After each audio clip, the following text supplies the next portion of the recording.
do. We got the dreams. So we're on Parshas Mikeitz. That's on page 223. And it begins, it happened at the end of 2 years to the day.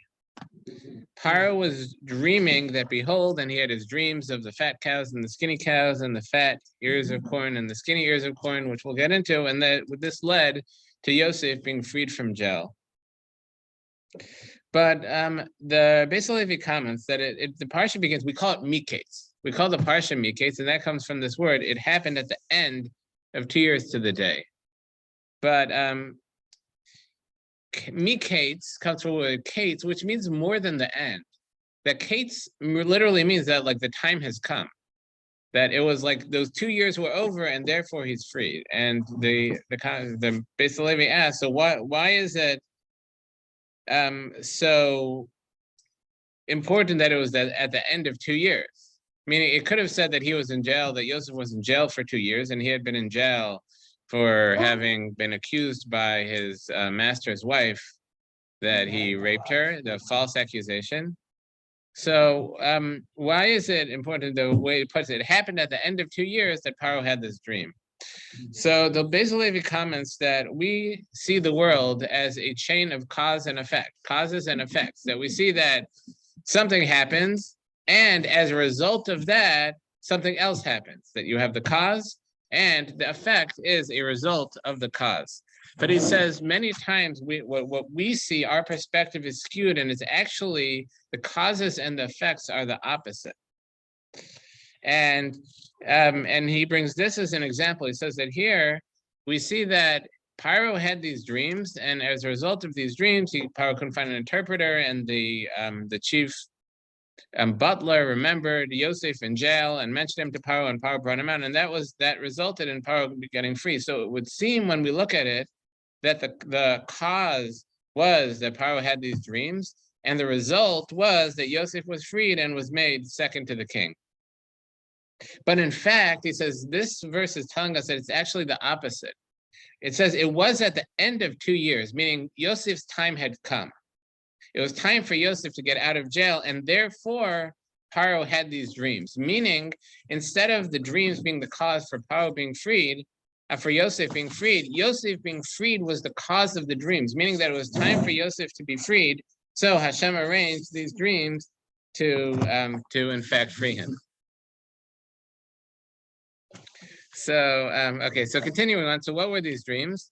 So still in the middle of verse 1, Paro was dreaming that, behold, he was standing over the river, and when, behold, out of the river there emerged 7 cows of beautiful appearance, robust flesh, and they were grazing in the marshland. Then, behold, 7 other cows emerged after them out of the river, of ugly appearance and gaunt flesh. They stood next to the cows on the bank of the river. The cows of ugly appearance and gaunt flesh ate the 7 cows of beautiful appearance and robust, and Paro awoke. So he had this dream that he saw first 7 fat cows came out of the river, and then 7 skinny cows came out, and the skinny cows ate the fat cows. And Paro woke up. Well, they were very skinny, so you would think so. So in verse 5, he fell asleep, dreamt a second dream. Behold, 7 ears of corn were sprouting on a single stalk, healthy and good. And behold, 7 ears, thin and scorched by the east wind, were growing after them. Then the 7 thin ears swallowed up the 7 healthy and full ears. Paro awoke, and behold, it had been a dream. And verse 8, and it was in the morning, his spirit was agitated. So he sent and summoned all the necromancers of Egypt and all his wise men. Paro related his dream to them, but none could interpret them for Paro. And then he had this conversation with the butler and the butler remembered Yosef, this person who interpreted dreams for him. So Paro summoned Yosef. So Shimon Schwab asked that, what's the big deal here? It says that Paro was agitated because of this dream. He summoned all his necromancers, and he freed a prisoner from jail to ask him the meaning of the dream. Why was this dream so meaningful to Paro? Every time Paro had a dream, did he start like emptying the jails to try to find somebody to interpret it? So he answers that this dream specifically disturbed him because you had these fat, big, healthy-looking stuff, either cows, or the second dream, it was ears of corn, and they were consumed by scrawny, skinny, unhealthy-looking cows and ears of corn. And Paro, being the king of Egypt, which was the most powerful civilization at the time, and he being the leader, based his security on that I'm going to always have the the most and best equipped army, and that's going to keep me secure, and that's going to keep our country secure. That was the basis of his idea of security. We're the most powerful civilization because we have the best, strongest army and the best technology. But in this dream, the opposite happened. The strong were consumed by the weak. And that disturbed Paro. So he was disturbed. Does this dream mean that there's going to be a rebellion, that I'm going to be deposed, or that there's going to be a weaker country that's going to come from outside and conquer our country? And that's what so disturbed Paro about this dream. And Rosh Schwab added that it's no accident that the Parshas Mikeitz is read on Hanukkah, where this idea is brought to the fore that the weak do sometimes overcome the strong, as the Maccabees did to the Syrian Greeks. Yes, Alan? I had a strange turtle crab. Oh no. Let's save that for a different time. Okay, so moving on. So what happened? So in verse 9, and still on page 223, the chamberlain of the cupbearers who was in jail with Yosef, and Yosef interpreted his dream. So he told Paro about Yosef. And in verse 225, on page 225, he was telling Paro about it. In verse 12, he says, and there was with us a Hebrew youth, a slave of the chamberlain of the butchers. We related to him, and he interpreted our dreams for us. He interpreted for each man in accordance with his dream. And it was just as he interpreted for us, so did it happen to me. He restored to he restored to my post, and him, the head baker, he hanged. So the commentaries point out that here the chamberlain of the drink, the chamberlain of the what do they call him? I'm looking at the chamberlain of the cups, meaning the head butler. So he's doing a favor for Yosef.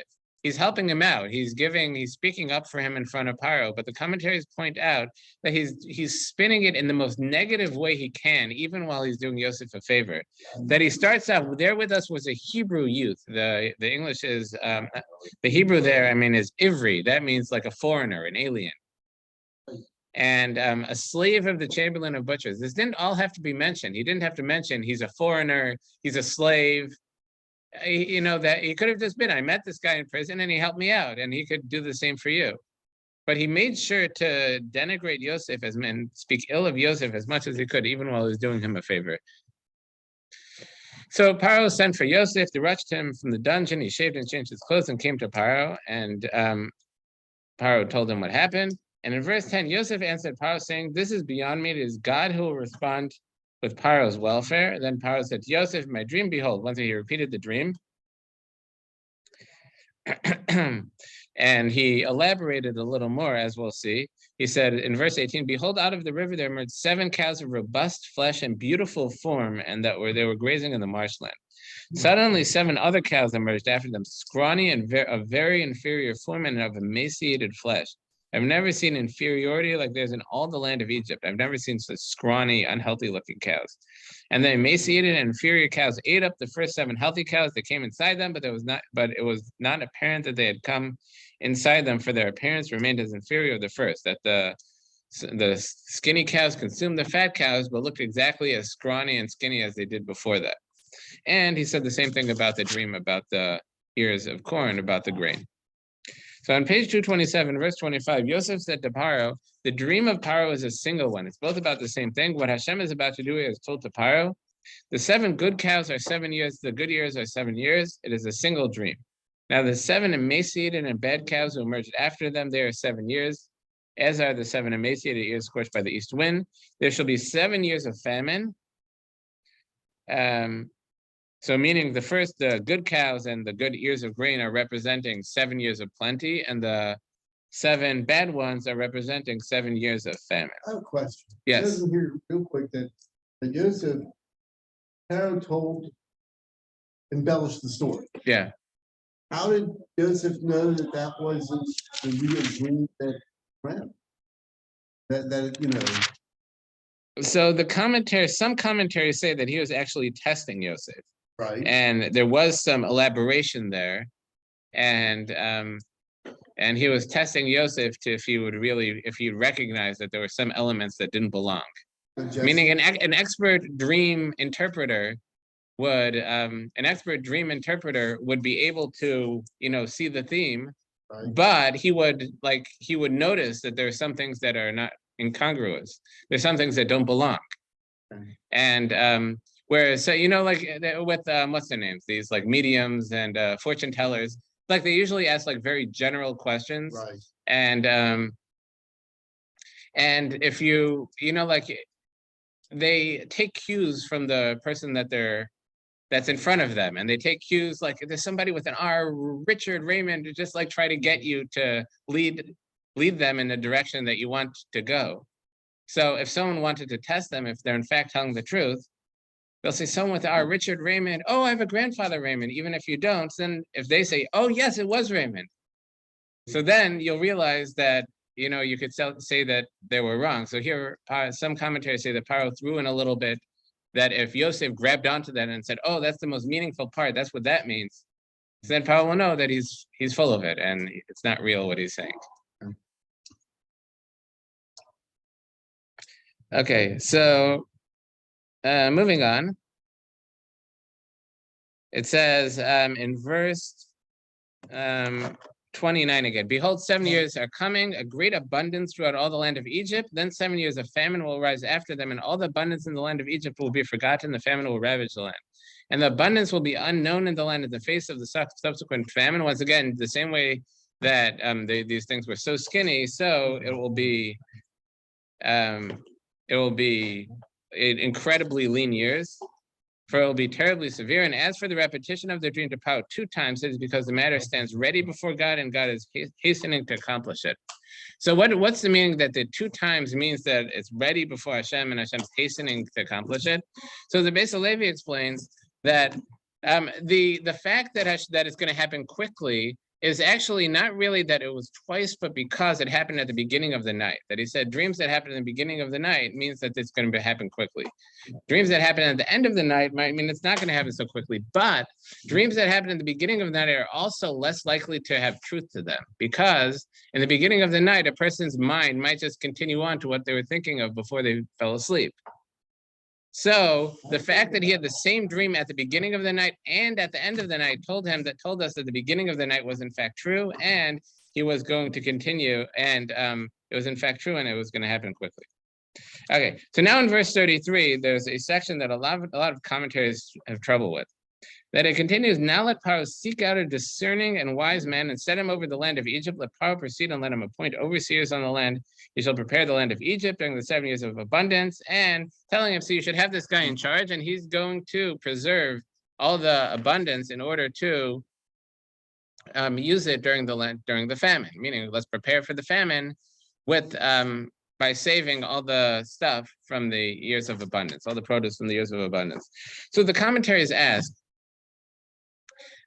that it seems that Yosef stepped very far beyond the bounds of his prerogative, of what he was brought there for. Yosef asked him to interpret, Paro asked Yosef to interpret his dreams. Paro's the king. Yosef is an imprisoned slave. Who does he think he is to start telling Paro what to do? Paro asked him what his dream meant. Yosef did that. Is he, the Rabbi Slatus asked this one year and used a Yiddish term, like, is he an Eitzegeber? Like, who made him, who asked him for his advice? He was asked to tell Paro what his dream meant. He was just a slave. He was just a slave. Paro did consult him, but he consulted him with what does this dream mean? And he did that. Why is he continuing on? And what gives him, what gives him the chutzpah to tell Paro, this is what you should do about it? Nobody asked him. So the Ramban explains that in fact, this was a part of his interpretation of the dream. He didn't interpret the dream and then start telling Paro what to do about what's going to happen. This was part of the dream, and that is that we said that he saw that the fat cows consumed the skinny cows, and the fat ears of corn consumed the skinny ears of corn consumed the fat ears of corn. Yosef understood that the dream itself was telling us how we're supposed to cope with it. And that is that during the years of famine, we have to consume what was produced during the years of plenty. And it won't be recognizable, meaning we won't be healthy from that, but it'll keep us alive. And so this advice wasn't Yosef giving his own advice, but it was a part of his interpretation of the dream. So on page 229, the matter appeared good in Paro's eyes and in the eyes of all his servants. Paro said to his servants, could we find another like him, a man in whom is the spirit of God? And then Paro said to Yosef, since God has informed you of all this, there can be no one so discerning and wise as you. You shall be in charge of my palace, and by your command shall all my people be sustained. Only by the throne shall I outrank you. So now Yosef was appointed to be second to the king as a result of his interpreting the dream and Paro recognizing his wisdom. So on this, the way that Paro commented, though, that he said to the people, to his servants, could we find another like him? The commentaries say that he, in fact, tried to find another like him because they didn't want Yosef to be in charge because, like we said, he was an Ivri, he was an alien, a stranger. They did not appreciate Jews in Egypt. And so they were looking, is there anyone who could do as good a job of him? And only when they couldn't find anyone did they agree that Yosef should be the one in charge. And in verse 41, then Paro said to Yosef, see, I have placed you in charge of the land of Egypt. And Paro gave him his ring, and he had him ride in his second royal chariot. Thus he appointed him over the land of Egypt. I gave him. Thank you. I got it. Thank you. So Paro said to Yosef, I am Paro, and without you, no man may lift up his hand or foot in all the land of Egypt, meaning you're in charge. You're the man in charge. Paro called Yosef named Tzafnas Paneach, and he gave him Asnath, daughter of Potiphar, chief of On, for a wife. And I should just say that was, in fact, Potiphar was a term for his former master Potiphar. And the Medrash says that Asnath was actually the daughter of Dinah, Yosef's sister, meaning that he married his niece. And we saw a few weeks ago that Dinah was kidnapped and raped by Shem, and who was the prince of the city of Shem. And our sages say that the daughter of that union was this Asnas, and she was sent to Egypt and was raised by Potiphar. So thus Yosef emerged in charge of the land of Egypt. And now Yosef was 30 years old when he stood before Paro, king of Egypt. Yosef left Paro's presence and passed through the entire land of Egypt. And everything happened as Yosef said.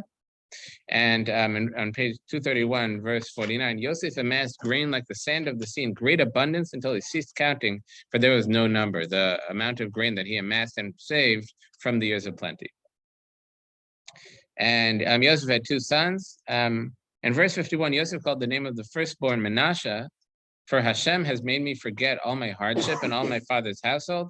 And the name of the second son he called Ephraim, for Hashem has made me fruitful in the land of my suffering. And the commentaries comment that both of his sons, he referenced how he's not home. That Menashe, his firstborn, was that Hashem has made me forget my father's household. The second one was Ephraim, that Hashem made me fruitful in the land of my suffering, just to make sure he never forgot that even though he was second to the king and living the high life, this is not where he belonged. And he made sure to name his sons to remember that.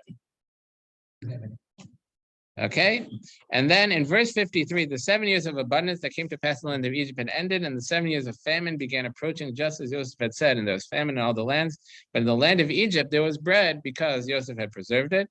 And when all the land of the Egypt hungered, our sages say that the people, besides Yosef, the people had also preserved from the times of plenty, but their stuff rotted, whereas Joseph's did not. They cried out to Paro, and Paro told them, just go to Yosef and get purchase from him. And everybody had to get from Yosef. So now on page 233, chapter 42, Yaakov perceived that there were provisions in Egypt. So now Yaakov and his remaining 11 sons were in the land of Canaan, where the famine was there as well.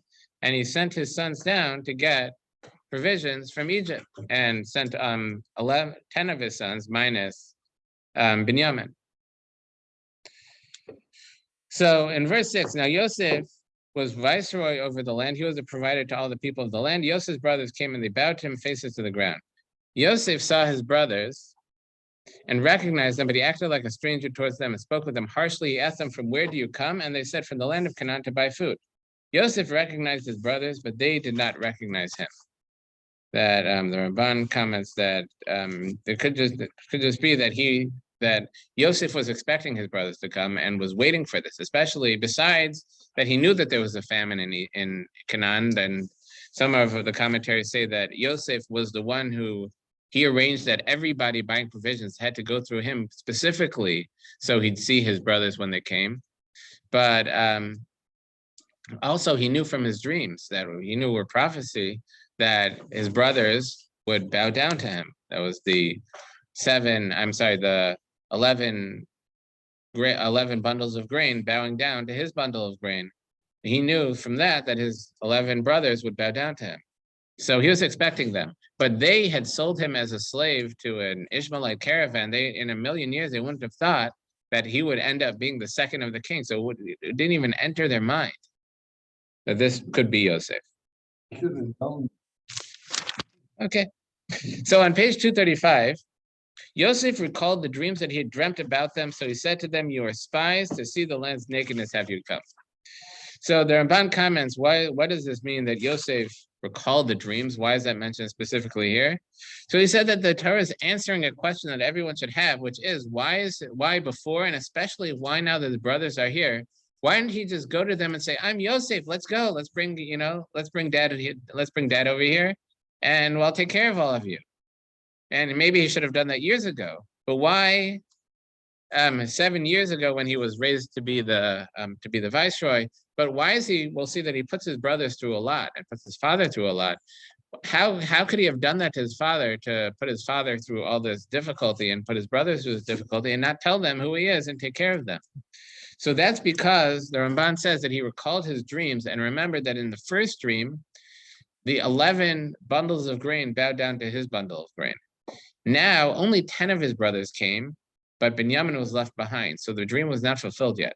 And he knew that only after that happened, only after his 11 brothers bowed down to him, would the next part be fulfilled of the sun, the moon, and the 11 stars bowing down to him, which would be Yaakov and the family coming.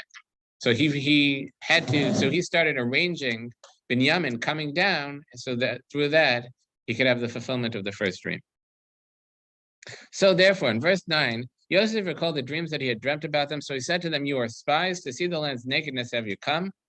And they answered him, "Not so, my lord, for your servants have come to buy food. All of us sons of one man are we. We are truthful people. Your servants had never been spies." And he said to them, "No, but the land's nakedness have you come to see." And they replied, "We, your servants, are 12 brothers, the son of one man in the land of Canaan. The youngest is now with our father, and one is gone." But Yosef said to them, "It is just as I've declared to you. You are spies." And we'll talk about the conversation. But he continued, "By this shall you be tested. By Paro's life, you'll not leave here unless your youngest brother comes here. And send one of you and fetch your brother, and the rest will be imprisoned." And then afterwards he agreed to send all of them and just leave one hostage behind, for them to bring their brother. Okay, so now what is this whole thing about? What is it about this whole thing where Yosef, a lot of the commentaries discusses the Klei Yakar, the Beis Yitzchak, and the Malbim. I'll go with the approach of the Malbim. They all ask that at first Yosef said, "You are spies. To see the land's nakedness have you come." He accused them of two things. You are spies, the Hebrew is meraglim, and you came to see the land's nakedness. Then when they answered him, they said, "We came to buy food. We all come from one man." Why is that relevant, that they're all from the same family? And we are truthful people, and we have never been spies. So they didn't answer anything about seeing the nakedness of the land, just about being spies. And then Yosef said to them, and he said, "No, but the land's nakedness have you come to see." He left out the spies part, and only that you're coming to see the land's nakedness. And then they replied, "We're 12 brothers, the sons of one man, and the youngest is with our father." Once again, how is that an answer to his accusation? And then again, Yosef said to them, "It is just as I declared to you, you are spies." Now he left out the part of seeing the land's nakedness. So what's this conversation? What's going on here? So like I said, the Klei Yakar, the Beis Yitzchak deal with this and take the approach of the Malbim. That the Malbim says, I think he says this, I couldn't find it this time, I didn't look too closely. But what triggered him originally, his excuse, you can't just accuse people of being spies. Why did he accuse them of being spies? So what happened in verse 7 on page 233, he asked them, "From where do you come?" Their answer should have been, "We come from the land of Canaan." when you're asked a question, you answer the question, and especially when you're dealing with a king or an important government official, you ask the questions that you're asked. But they didn't do that. They said from the land of Canaan to buy food. Nobody asked them about the food. Nobody asked them why they're there. They were asked, where do you come from? They say this in court, that you answer the question that's asked, nothing more and nothing less, but nothing more. And here they answered more than what they were asked. And that was Yosef's excuse. Yosef was saying, you must be hiding something, that you're like looking for answers. And instead of just answering questions, you're trying to like get answers out there. There must be there's something off about this. So you must be spies. But what Yosef said is, you are spies, to see the land's nakedness have you come. So the Malbim explains, he says this in many places, that there are really two kinds of spies. There's the spies that here he's calling Meraglim. The spies are those who, let's say a country is very successful, this is basically how the Beis Yitzchak explains it. If a country is successful and prospering, so their neighboring countries might look at them with a jealous and enviously and want to conquer them. So the first kind of spy is the one who goes into the country and see, is this worth it for us to conquer? Is this a place that we want? Meaning the spy will go in, see what kind of land it is it good, what's the land good for, what are the people like, and do we want this place? That's or maybe the actual spy is later on supposed to do. Yes, maybe. That's what they were doing. Yes, that is what they were doing. It's interesting though, because there the Malbim actually says that that's not called Meraglim, that's called Torim. He actually uses a different word for that. But be that as it may, here he says that's the meaning of the you are spies, you are Meraglim. To see the land's nakedness have you come means something else. That's once you decide that you want to conquer the land, so you go in and you look at it from a tactical perspective. How are we going to approach it? What are the best approaches to attack? Where do we want to stay away from? What strategy do we want to use? Where where should we come from? What order should we attack things of that nature? That you're looking at the terrain and looking at where and how you're going to attack, and what are the vulnerabilities and weak points. That's the nakedness of the land. Where is it vulnerable? So that you would do after the initial spying, which is, do we want it or not? Once you decide you want it, then you look at the nakedness of the land. So when Yosef said, you are spies, to see the land's nakedness have you come, when he's saying you are spies, meaning that's something you've done already. This must be your second time, and you're here now to see the nakedness of the land, to see its weak points. So what did they answer? They answered him, no, not so, my lord, for we have come to buy food. All of us were all from one family and we're truthful people, and your servants have never been spies. They misunderstood Yosef, and they thought he was accusing them just of being spies at this point, meaning when he said, you are spies, they thought he was accusing them of being here right now to see if they wanted to conquer the land, if they wanted to attack. Therefore, they answered, first of all, we're 12 brothers, the son of one man. And he said, if you're sending a spy, you don't need to send a whole group of people. You could send one person. Unless there are lots of different interested parties who all want to see if it works for them.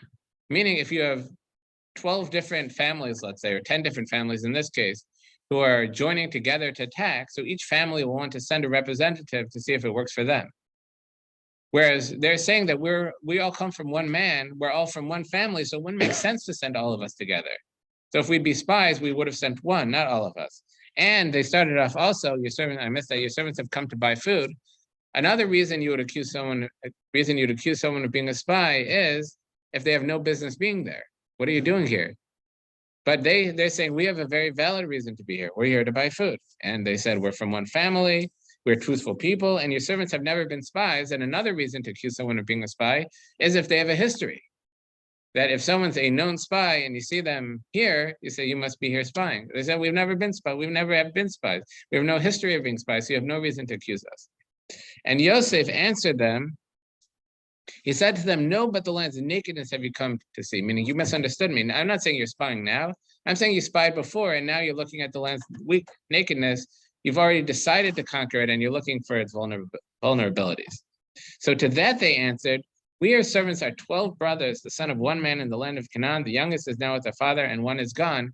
Their answer was that he's right that it does make sense sending a large group as to scout out vulnerabilities, because then you have to go and look at military installations and you're going into dangerous places. So if you get attacked, you have to fight back. So you send a very strong group to scout out the vulnerabilities. But they said, we're all 10 out of 12 brothers and one's missing and one's the youngest.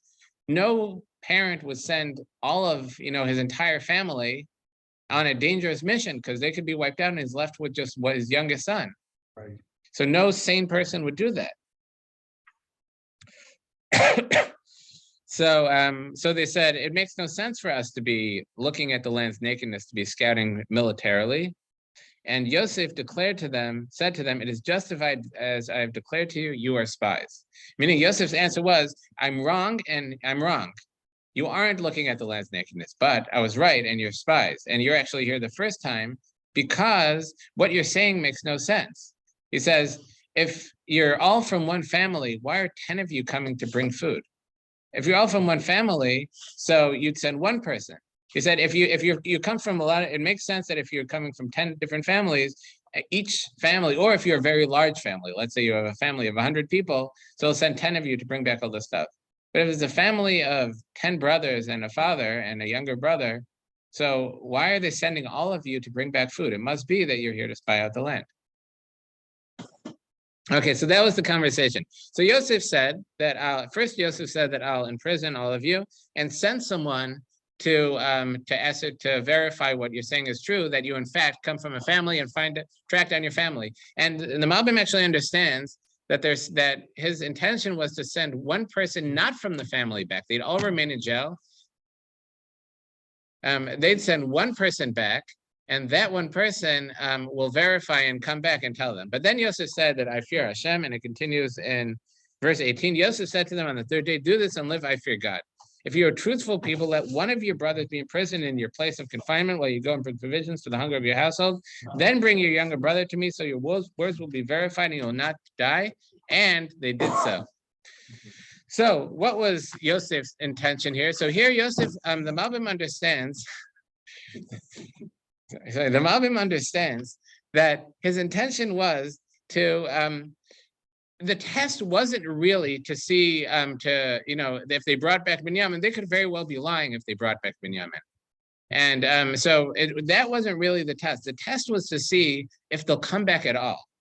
Because he said, if they were lying and they were not in fact brothers and they were sent, let's say, by a country to spy out, so then whoever was left in prison, they would just leave him behind. And if he'd be killed, he'd be killed, and they all did their mission. So if they'd come back, they had no reason to return. But if they'd come back at all, then he'd know they were telling the truth. Not only that, but he asked them, leave one of you behind. He asked for a volunteer. And no one would volunteer knowing that they would never come back and be killed. So just the fact that one of them stayed back itself would tell him that they were telling the truth. Okay, and that's what they did. And in verse 237, page 237, verse 21, they then said to one another, indeed we are guilty concerning our brother, inasmuch as we saw his heartfelt anguish when he pleaded with us and we paid no heed. That is why this anguish has come upon us. So now they started having regret for having sold Yosef, but not really. Notice that they did not say this is coming on us because we sold our brother. It says this is coming on us because we heard his anguish when he pled with us and we didn't listen to it. Meaning they were still convinced that they did the right thing when they sold him, but they said we should have been more merciful when we did it. We should have listened to his cries and not been so cruel about it. So they were starting to acknowledge what they did was wrong. And in verse 22, Reuven spoke up to them and said, did I not speak to you, saying, do not sin against the boy, but you would not listen, and his blood as well, behold, it is being avenged. So now Reuven is telling them that, in fact, what they did was wrong. Okay, they did not know. Yosef understood, for an interpreter was between them. He turned away from them and they wept. He returned to them and spoke to them. He took Shimon from them and imprisoned him before their eyes. And he filled up their sacks with grain, sent it. And in verse 27, when one of them opened his sack to give feed to his donkey, at the end he saw his money, and behold, it was in the mouth of his sack, that he put the money back in their sacks. And that scared them as well. Their hearts sank and they turned trembling to one another, saying, what is this that Hashem has done to us?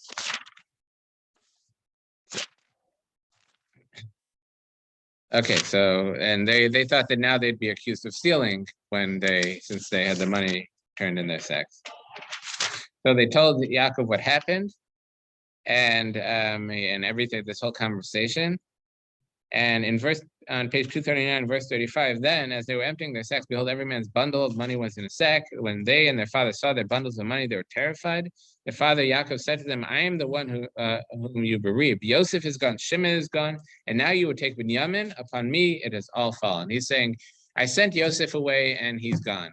I sent Shimon and now he's sitting in jail. You want me to send Binyamin too? Who knows what's going to happen to him? So then Reuven told his father, saying, you may slay my two sons if I fail to bring him to you. Put him in my care, and I will return him to you. What does that mean? And Rashi said that this was like a foolish response. He's saying, they're Reuven's sons, but they're Yaakov's grandsons. Like, what's he saying? You may slay my two sons. So Rabbi Shimon Schwab says what Reuven was thinking is that we saw that Yehuda was the one who had the idea to sell Yosef to the Ishmaelites.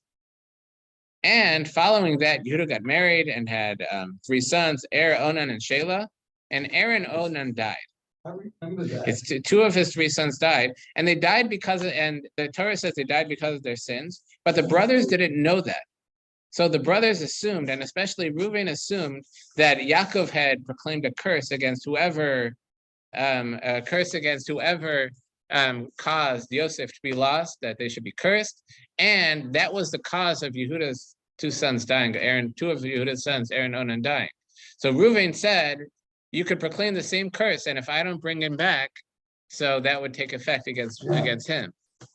And that's what he was saying, that let my 2 sons die. Okay. But he said, shall my son not go down with you for his brother? My son shall not go down with you. He refused. Binyamin went, for his brother is dead, and he alone is left. Should disaster befall him in the journey which you shall take, then you will have brought down my hoariness and sorrow to the grave. If anything should happen to Binyamin, all that he has left from his favorite wife, Rachel. So the famine got worse, and Yaakov did send them, but the man sternly. So Yaakov said, "Let's go," and they told him that Yosef said, "Don't even show your face unless you bring Binyamin with you." So and on page 241, verse 7, they said, the man persistently asked us about him and our relatives, saying, is your father still alive? Have you a brother? And we responded to him according to the words. Could we possibly have known he would say, bring your brother down?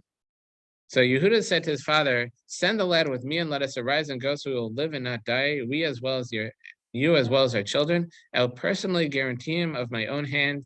You can demand him. If I do not bring him back to you and stand him before you, then I will have sinned to you for all time. For had we not delayed, by now we could have returned twice. And that Yaakov agreed to. It's interesting. The commentaries point out that Yaakov did not agree when Reuven guaranteed it, who was the firstborn.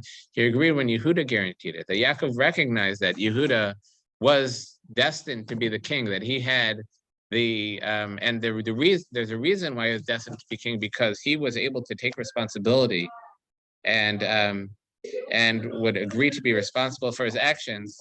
So he agreed to Reuven taking responsibility here, and that's what he did. So on page 243, verse 15, so the men took this tribute and took double the money in their hands as well. Binyamin they sent out and went down to Egypt and stood before Yosef.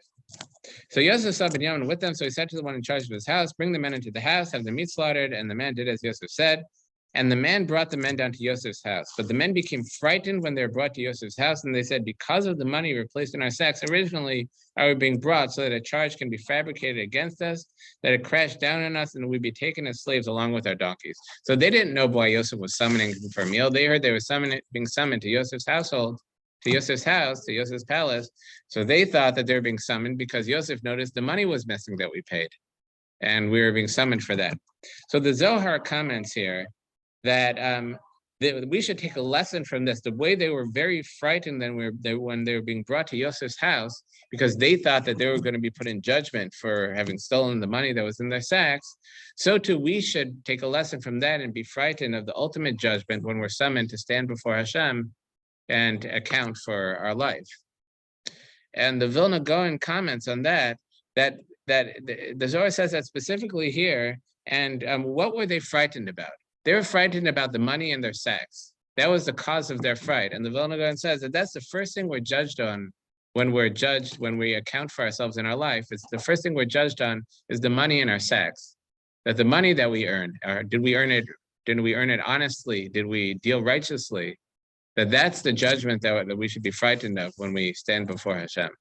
And we have to be frightened about the money in our sacks, the money that we've accumulated, and did we gain it honestly and use it in the right way. So in verse 16, they approached the man who was in charge of Yosef's house, spoke to him at the entrance of the house, and told him what happened, that they found the money inside. And he said, "Don't worry, everything's good." He brought Shimon out to them, and on page 245, when Yosef came to the house, they brought the tribute that was in their hands to him to the house, and they prostrated themselves towards him to the ground. He inquired after their welfare, and he said, "Is your aged father of whom you spoke at peace? Is he still alive?" They replied, "Your servant, our father, is at peace. He still lives." And they bowed and prostrated themselves to him. So now that's the fulfillment of the first dream, that they bowed down to Yosef. Then he lifted up his eyes and he saw his brother Binyamin, his mother's son. So he said, "Is this your little brother of whom you spoke to me?" And he said, "Good. Hashem be gracious to you, my son." Then Yosef rushed because of his compassion, for his brother had been stirred and he wanted to weep. So he went into the room and wept there. He went in private to cry when he saw his brother Binyamin. So he washed his face and went out and fortified himself and said, "Serve food." And they served him separately and them separately, and the Egyptians who ate with him separately, for the Egyptians could not bear to eat food with the Hebrews, that they were so disgusted by the Hebrews, they couldn't even bear to eat with them, it being loathsome to the Egyptians. So they were seated before him, the firstborn according to his seniority, and the youngest according to his youth. The men looked at one another in astonishment that Yosef, knowing them, had arranged them in order of age.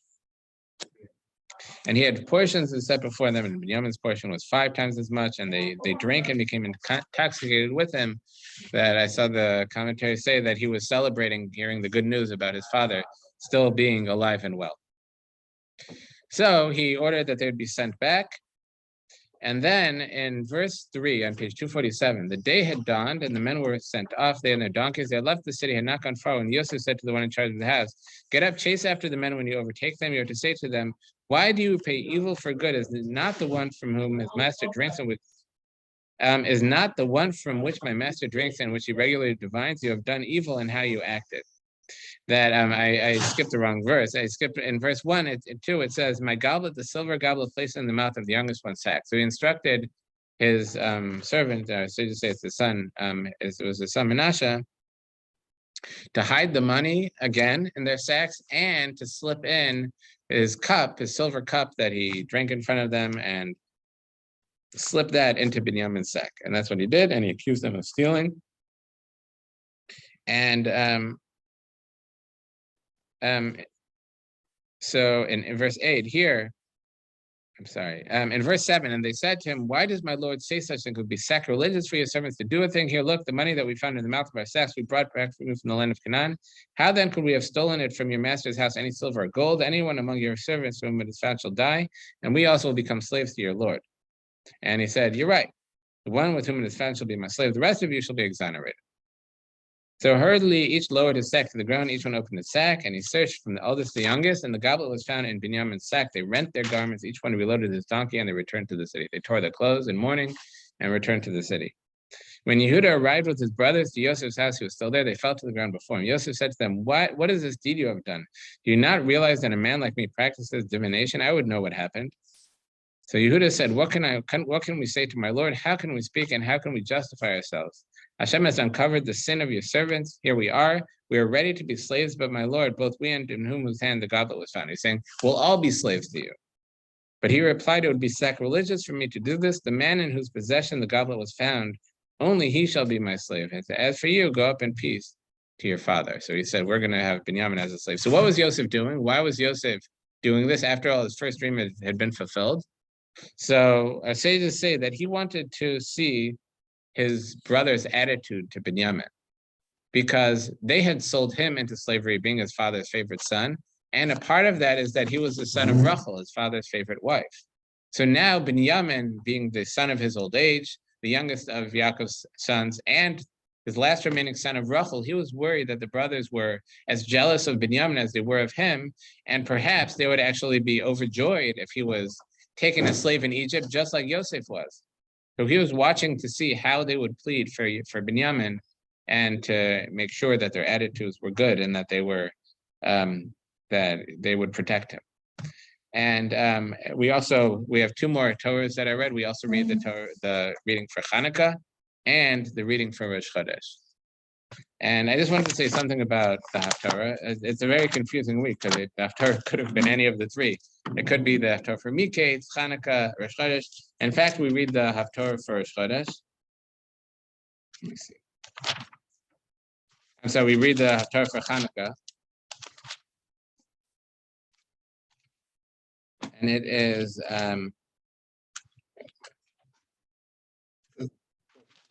thank you.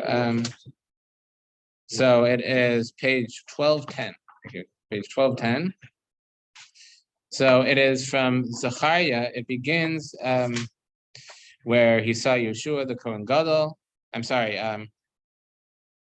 Yeshua the Kohen Gadol standing with soiled garments. And Hashem said to Satan, Hashem shall denounce you to Satan, and that even though he accused Yeshua, the Kohen Gadol Yeshua, of being soiled, but he contaminated because he was amongst the exile and he was amongst those who were not spiritually great. So he told him to clothe him in clean clothes, clean garments, symbolizing his purity. But the Haftarah ends in chapter 4 on page 1211, that the man who spoke with me returned and woke me as a man is awakened from sleep. He said to me, what do you see? This is Zechariah, the prophet Zechariah talking. And I said to the angel, I see and behold, there is a menorah made entirely of gold with its bowl on its top, and its 7 lamps are upon it. And there are 7 tubes to each of the lamps that are on its top, and 2 olive trees are near it, one to the right of the bowl and one to its left. So you had a like a perpetual motion machine. You had a menorah that was built with tubes going from its cups to an olive tree that were filling the menorah on its own. So I spoke up and said to the Lord that was speaking to me, saying, what are these, my Lord? To the angel that was speaking with me, saying, what are these, my Lord? The angel who was speaking with me spoke up and said to me, do you not know what they are?